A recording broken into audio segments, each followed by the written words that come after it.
সবাইকে সালাম, প্রীতি এবং শুভেচ্ছা জানিয়ে আমাদের চ্যানেল জুলাই 36 তারুণ্যের কথা বলে থেকে আপনাদের সবাইকে আন্তরিক শুভেচ্ছা জানাচ্ছি। আমাদের আজকের এই অনুষ্ঠানটা প্রথম অনুষ্ঠান আমরা শুরু করছি, আশা করি আপনাদের ভালো লাগবে।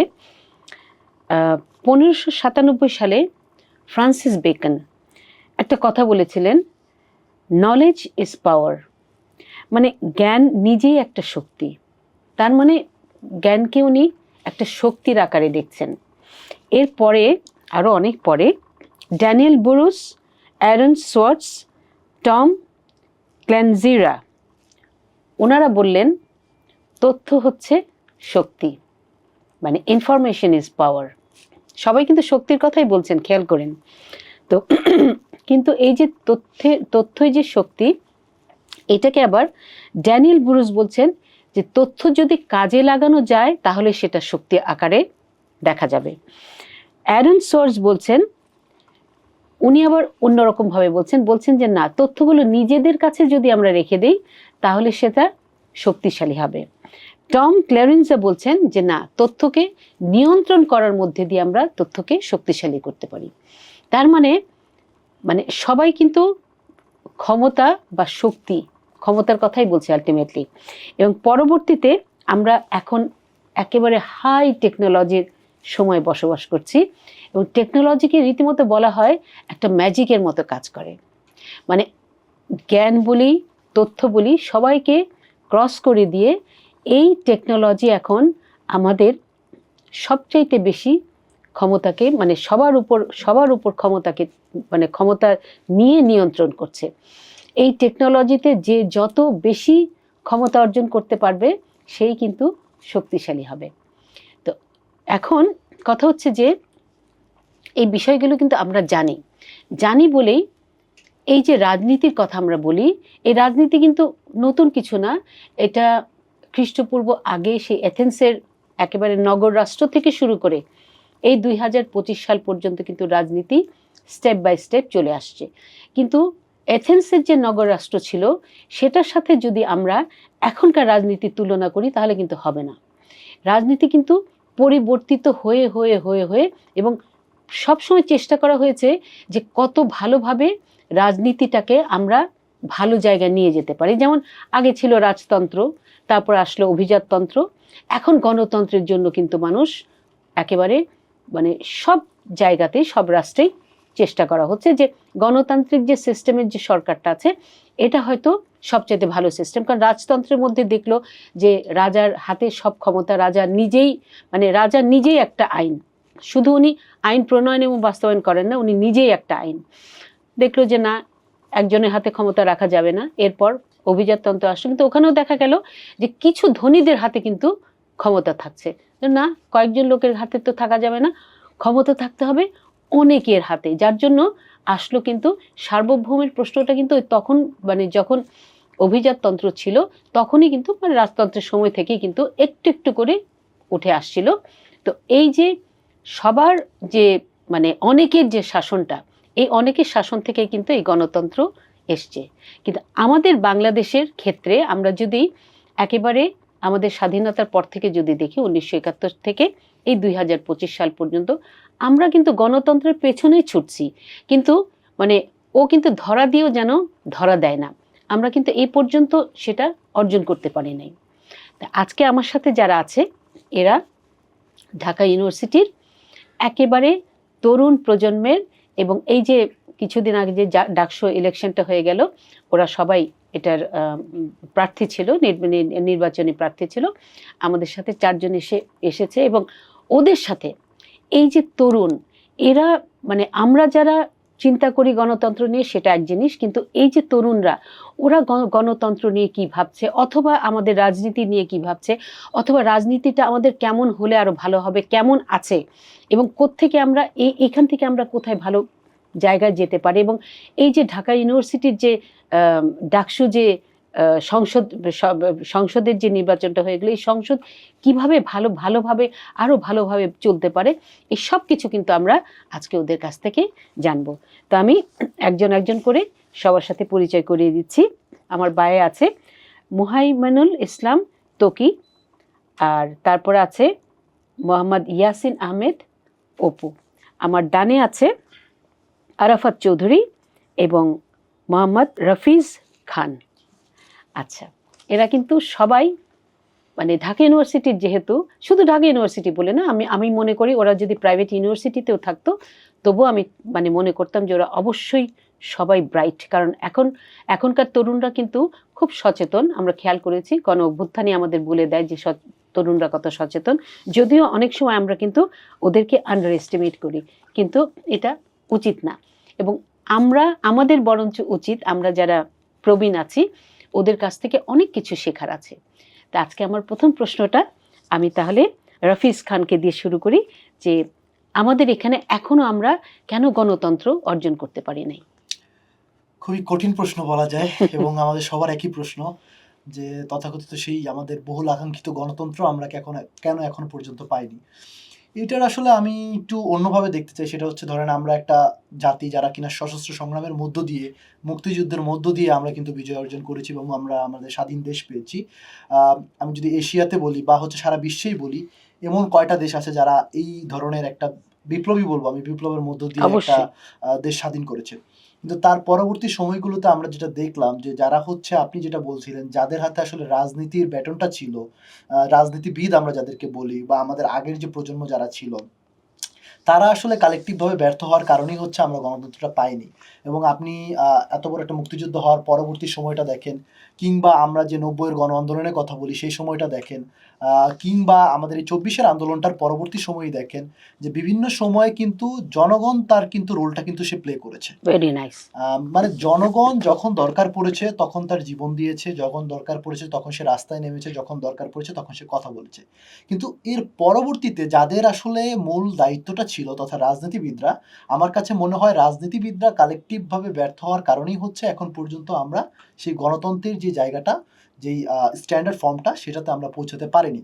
এখন রাজনীতিবিদ বললেও জিনিসটা অনেক ভেগ হয়ে যায়। আমি যদি বলি রাজনীতিবিদ বলতে আমি বোঝাতে চাচ্ছি আসলে মুক্তিযুদ্ধ পরবর্তী সময়ে যে দলগুলো কালেকটিভলি ক্ষমতায় ছিল কিংবা বিরোধী দলে ছিল, তারাও সবসময় হয়তো তাদের দলের বেটারমেন্টের কথা চিন্তা করেছে কিংবা নিজেদের বেটারমেন্টের কথা চিন্তা করেছে, কিন্তু সামষ্টিকভাবে জনগণের যে স্বার্থটা, এটা যদি তারা আসলে ফিল করতে পারতো নিজের স্বার্থের ঊর্ধ্বে, যে তাহলেই হয়তো তারা তাদের মাধ্যমে আমরা সেই আকাঙ্ক্ষিত গণতন্ত্রটা পেতাম।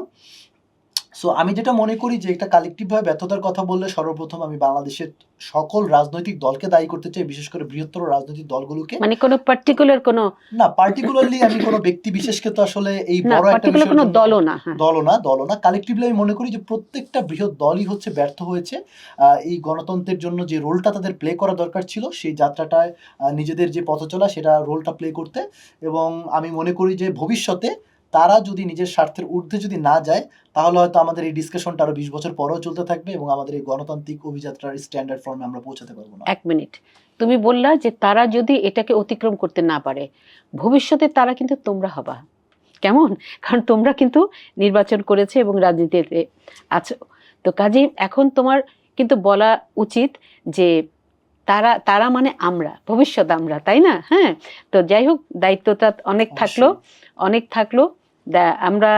আমরা বেঁচে থাকবো কিনা জানি না, তোমাদের যারা জুনিয়র তারা হয়তো দেখবে। তবে আমি অবশ্যই আশাবাদী এই কারণে, একটা কিন্তু চেঞ্জ লক্ষ্য করা যাচ্ছে তোমার গত অগস্টের পর থেকে।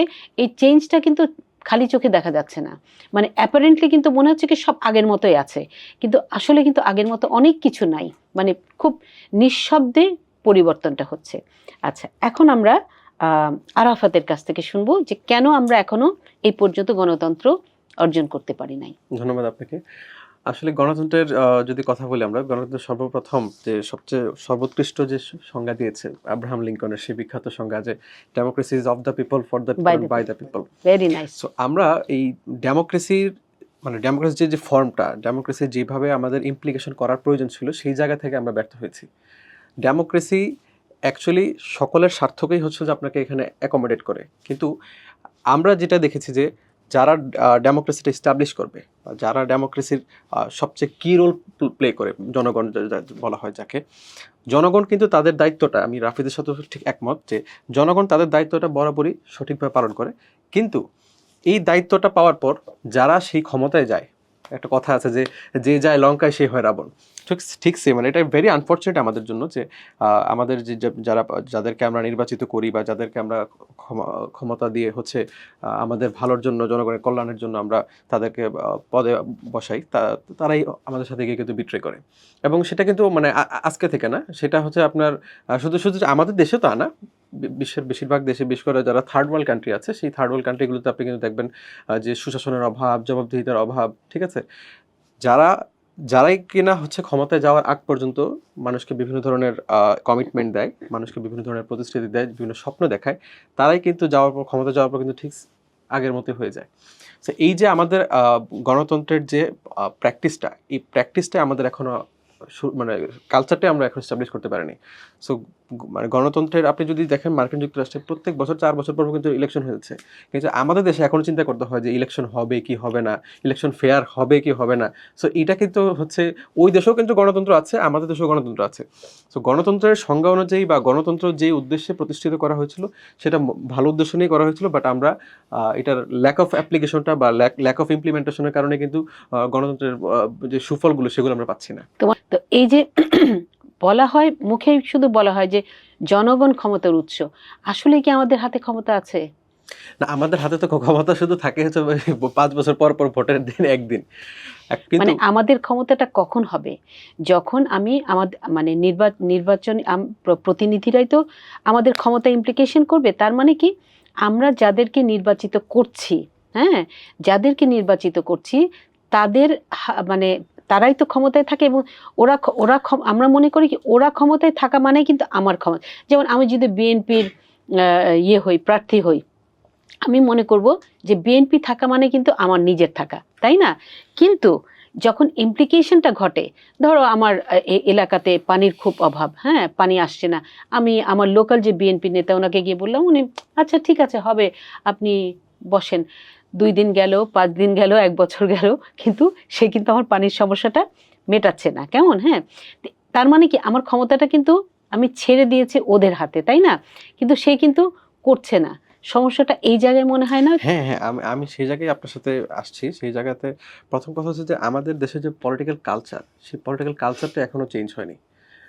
5ই আগস্টের পরও আমরা যেই স্বপ্ন দেখেছিলাম, যে আশা দেখেছিলাম যে একটা রেভলিউশনারি একটা চেঞ্জ হবে, যে চেঞ্জের কারণে হচ্ছে আমাদের পলিটিক্যাল কালচারটা আস্তে আস্তে চেঞ্জ হবে। না, 1 মিনিট, এটা চেঞ্জটা কিন্তু একদিনে হয় না, না, ডেফিনিটলি এটা অনেক একটা গ্র্যাজুয়াল লম্বা প্রগ্রেস। সেটা সময়, হ্যাঁ, অনেক লম্বা। সেটা কিন্তু অবশ্যই। তারপর কিছুটা যেটা আশা করেছিল, হ্যাঁ হ্যাঁ, কিন্তু সেই জায়গা থেকে কিন্তু আমরা মানে পলিটিক্যাল কালচার যতদিন না পর্যন্ত চেঞ্জ হবে, আচ্ছা ততদিন আচ্ছা পর্যন্ত আমরা আচ্ছা, জনগণ যে আমরা যে বলি যে হ্যাঁ, কালচারটা ভেরি নাইস। আমরা যে জনগণকে বলছি যে যে জনগণই সকল ক্ষমতার মালিক, জনগণের সকল ক্ষমতার মালিক তখনই হবে যাকে ইলেক্ট করা হচ্ছে, যে আমার রিপ্রেজেন্টেটিভ হয়ে হচ্ছে যে পার্লামেন্টে যাচ্ছে কথা বলতে, সে আমাকে ওন করবে, আমার প্রবলেমগুলোকে এক্স্যাক্টলি, ওন করবে, জনগণকে ওন করবে। ঠিক হ্যাঁ, আছে? ভেরি নাইস, ভেরি নাইস, খুব সুন্দর বলছেন। এখানে আমি আরাফাতের সাথে জাস্ট একটা জিনিস অ্যাড করতে চাই, সেটা হচ্ছে যে আমার মনে হয় ক্ষমতাটা জনগণের হাতেই সবসময় থাকে, সেটা জুলাইতেও আমরা দেখেছি। কিন্তু প্রবলেম যেটা হয় যে যারা হচ্ছে দায়িত্বে যায়, আমরা তাদেরকে দায়িত্বপ্রাপ্ত বা প্রতিনিধি না বলে আমরা তাদেরকে ক্ষমতাসীন বানায় দেই, বা তারা তাদেরকে মনে করে যে তারা ক্ষমতাসীন। সো এইটাই প্রবলেম হয় যে দায়িত্বে থাকে সে নিজেকে ক্ষমতাবান মনে করে। তো ক্ষমতাবান মনে না করে সে যদি নিজেকে দায়িত্বপ্রাপ্ত মনে করে, তাহলেই মনে হয় অনেক কিছু চেঞ্জ হয়ে যাবে। এক্স্যাক্টলি, মানে ডিউটি হিসেবে নেয়া যে আমার দায়িত্ব হচ্ছে জনগণের ভালো মন্দ সবকিছু দেখা। আমি এখানে একটা বরিস জনসন উনি যখন মানে পদত্যাগ করে, তখন তিনি একটা কথা বলছিল যেটা আমাকে খুব ইনফ্লুয়েন্স করছিল। সেটা হচ্ছে যে উনি প্রাইম মিনিস্টার, কিন্তু উনি বলতেছে ইটস জাস্ট আ জব, এটা আমার একটা জব ছিল। এক্স্যাক্টলি, আমি একটা জব, মানে আমরা তো অনেক অফিসে জব করি, আজকে হয়তো এই অফিসে জব করি, ভালো না লাগলে অন্য একটা অফিসে জব করি। তো এই যে প্রাইম মিনিস্টার হোক বা হচ্ছে এমপি হোক বা মন্ত্রী হোক, এটাকে যদি আমরা একটা জব মনে করি, একটা দায়িত্ব মনে করি, তখনই চেঞ্জ আসবে। আর যদি মনে করি এটা একটা ক্ষমতার চেয়ার। রুশো তো বলেছিলেন সরকার হলো কর্মচারী, রাষ্ট্রের কর্মচারী, সে নিয়োগপ্রাপ্ত, কারা নিয়োগ দিয়েছে? জনগণ নিয়োগ দিয়েছে। ওরা জাস্ট সিম্পলি কর্মচারী ছাড়া কিন্তু আর কিছু, যার জন্য কিন্তু আমরা বলি গভর্নমেন্ট সার্ভেন্ট। খেয়াল করেছো? আমরা কিন্তু কখনো বলি না মানে গভর্নমেন্ট অফিসার বা গভর্নমেন্ট সার্ভেন্ট, মানে চাকর, একদম আমরা জনগণের চাকর। ও চাকর না হয়ে মালিক হয়ে যায় যখন, তখনই প্রবলেমটা হয়। আচ্ছা, এখন আমি দেখি কার কাছে আসবো, দুজনের কাছেই ইচ্ছা করছে। আচ্ছা, যাই হোক, আগে দেখি তোমার কি নাম, তৌকিকে বলি। মুহাইমিনুল ইসলাম তৌকি। তুমি কোন সাবজেক্টে পড়েছো? আমি হচ্ছে সঙ্গীত বিভাগে রয়েছে। সঙ্গীত? বাহ বাহ, ভেরি নাইস, খুব ভালো। এই সঙ্গীত থেকে তুমি একদম রাজনীতিতে চলে আসছো, মানে সাধারণত শিল্পীদের আসা উচিত, এটাও ঠিক। আচ্ছা, ব্যক্তিগতভাবে বলতে গেলে আসলে আমি যে শুধুমাত্র সঙ্গীতের সাথে রিলেটেড এরকম না, আমি প্রফেশনালি ক্রিকেট খেলি। আচ্ছা আচ্ছা তো আচ্ছা আচ্ছা আচ্ছা, আমার ভালো লাগে আসলে, বিশেষ করে আপনার যে প্রাসঙ্গিক প্রশ্নটা ছিল এক্স্যাক্টলি, গণতন্ত্র নিয়ে, সেটা এটাই যদি একটু এটাই, বলতে চাই। হ্যাঁ বলো বলো। আসলে যেহেতু আমি মাঠের মানুষ, খেলাধুলা করি, আমি সবকিছু আসলে পজিটিভলি দেখতে চিন্তা করি সবসময়, বা Good. দেখি। এখন আগে থেকে যদি আসি, এই দেশভাগ থেকে শুরু করে আমাদের ৭১ এবং জুলাই সবকিছু দেখবেন যে আপনারা ভাই যেটা বলছে, জনগণ আসে এবং জনগণ আমাদের যুদ্ধ করে আমাদের জন্য, বা যে কোনো কিছু তাদের জীবন বিসর্জন দিতেও কিন্তু দুইবার চিন্তা করে না। বাট আমার কাছে যেটা ব্যক্তিগতভাবে মনে হয়েছে, ভাইরা যারা ক্ষমতাসীন দলের লোক ছিল বা যারা দেশ শাসন করেছে তাদের বিষয়ে কথা বলেছেন, তো ব্যক্তিগতভাবে আমি চিন্তা করি আসলে জনগণেরও এখানে অনেকটা গ্যাপ রয়েছে আসলে। কারণ দেখেন, জনগণ শুধু যুদ্ধ করলেই তো হবে না, তাদের সুনাগরিক হতে হবে, তাদের জবাবদিহিতার ব্যবস্থা রাখতে হবে। এবং দেখেন, জুলাই হয়েছে, ৭১ মুক্তিযুদ্ধ হয়েছে, কেন হয়েছে? সব মানুষ কথা বলেছে। তো এখনো যদি মানুষ কথা বলে, জনগণ যারা ক্ষমতায় আছে তাদের এগেনস্টে কথা বলে, আপনি এটা কেন করলেন? এই যে জবাবদিহিতা, এটা কিন্তু আসলে জনগণ করবে। এটা কিন্তু ধরেন সাংবাদিকরা করছে বা উপর মহলের যারা আছে তারা করছে, কিন্তু একটা রিক্সাওয়ালা কিন্তু কথা বলতেছে না। আমি যদি একটু বলি, এখন কথা বলে। জুলাই হওয়াতে এটা আমাদের অনেক বড় প্রাপ্তি, আসলে সবাই কথা বলতে পারে। এক্স্যাক্টলি। এবং কোন একটা ভুল করেছে কেউ, সে এনিওয়ান, যে কেউ হতে পারে দেশের, সবাই কিন্তু তাকে নিয়ে আলোচনা করতেছে। তো এইটা কিন্তু খুবই পজিটিভ সাইন আমাদের দেশের জন্য। কারণ আমাদের ইয়াং জেনারেশন এখন দেখবেন যে দেশের সবকিছুর মধ্যে একটা তাদের যে কন্ট্রিবিউশন, বা তারা যে এখন আছে, তারা সবকিছুর সাথে খোঁজ খবর রাখছে এবং দেশ নিয়ে চিন্তা করছে। এই জন্য কিন্তু এই বিষয়টা আরো পজিটিভ দিক নিয়ে এসেছে আমাদের জন্য।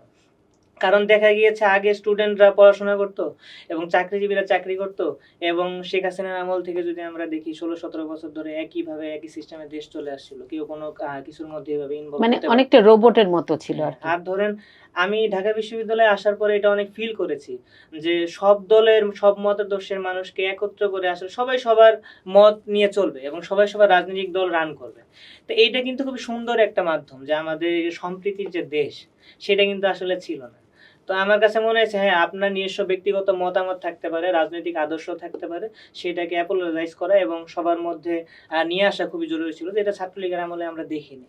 তো এই জুলাইয়ের পরবর্তীতে যত যাই হয়েছে, সবাই কিন্তু সমন্বিতভাবে দেখা গেছে যে একসাথেই রাস্তায় চলাফেরা করে। এটা কিন্তু খুবই পজিটিভ সাইন। আর যেহেতু গণতন্ত্রের বিষয়টা যদি আমি স্পেসিফিকভাবে বলতে চাই, আসলে জনগণের এখন যেরকম চলছে, ইন ফিউচার আরো ভালো হবে। যেমন ৫০-৬০ বছর হয়নি আমাদের দেশে, তো একটু সময় লাগবে আসলে। সিভিলাইজেশনের বিষয়গুলো খুবই মুখ্য বিষয় এখানে।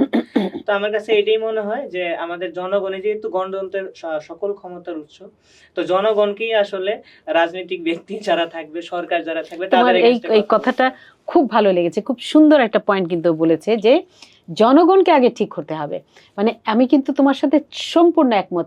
মানে ইন্ডিভিজুয়ালি আমরা যদি চিন্তা করি, আমরা কিন্তু নিজেদেরকে নিয়ে কখনো ভাবি না যে আমি কি করলাম, আমরা সবসময় দেখি অন্য কি করলো, তাই না? হ্যাঁ, এটা কিন্তু খুব খারাপ। মানে অন্য বলতে শুধু রাজনীতিবিদ না, মানে সবসময় অন্যের দোষ দেখার চেষ্টা করি, বা সারাক্ষণ ওই চিন্তাটাই থাকে, কিন্তু আমি নিজে কি দোষগুলো করলাম একবারও ভাবি না।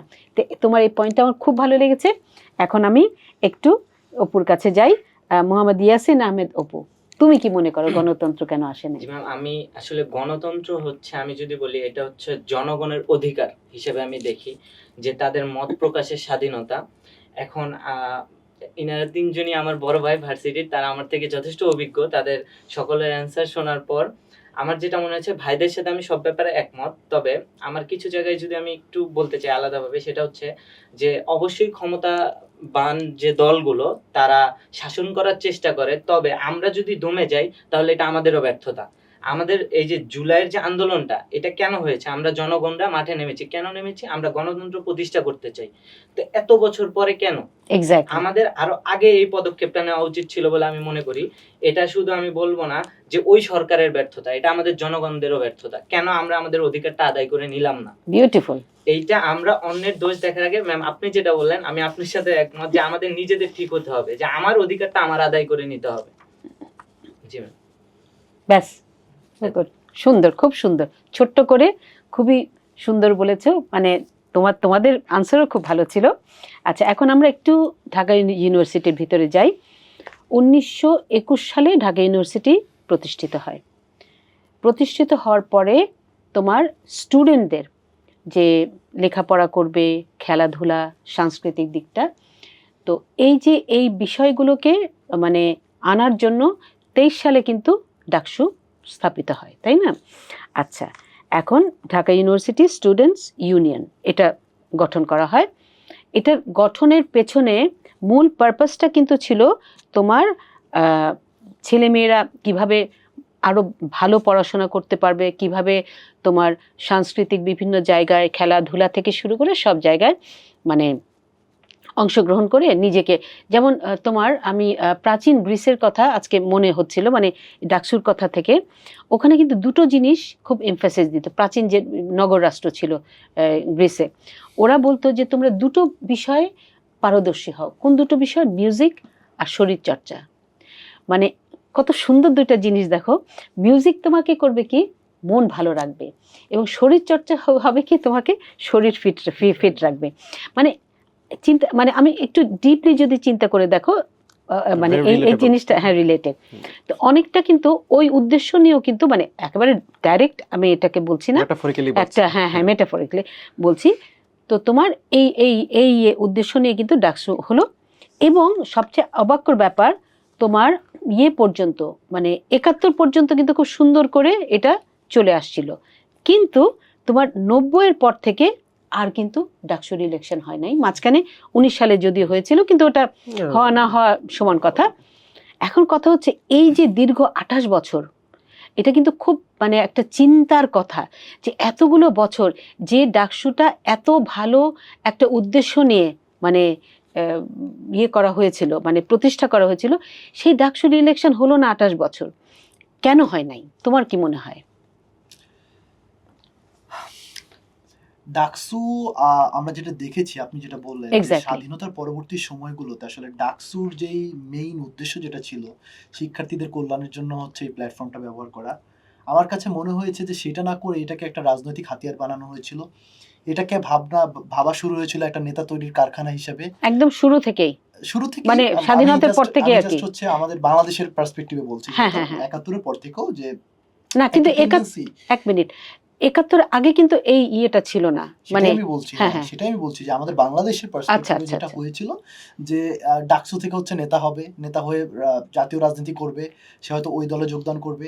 তো আপনি যেটা শুরু করলেন কথাটা, যে ডাকসুর যে মেইন পার্সপেক্টিভটা ছিল যে শিক্ষার্থীদের জন্য বা শিক্ষার্থীদের কল্যাণের জন্য যে প্ল্যাটফর্ম, ওইটা থেকে যখন এটা সরে এসেছে, তখনই কিন্তু যারা ক্ষমতাসীন দল ছিল বা যেই সময় যে সরকার ছিল তারা 90 পরবর্তী সময় তারা কিন্তু ওই, যেহেতু আমরা জানি যে যারা ক্ষমতায় থাকে তাদের বিপরীত একটা মত তৈরি হওয়ার চেষ্টা করে, সো ওই বিপরীত মতের ব্যক্তিরা যাতে ওখানে জিততে না পারে, ওখান থেকে আসলে যাতে ওই ভয়েসটা না আসে, ওইখান থেকে যাতে ওই বিপরীত মতের ব্যক্তিরা যাতে জাতীয় রাজনীতিতে যেতে না পারে, এই একটা চিন্তা থেকে আমার মনে হয় ডাকসুকে দমিয়ে রাখা হয়েছে একটা দীর্ঘদিন পর্যন্ত।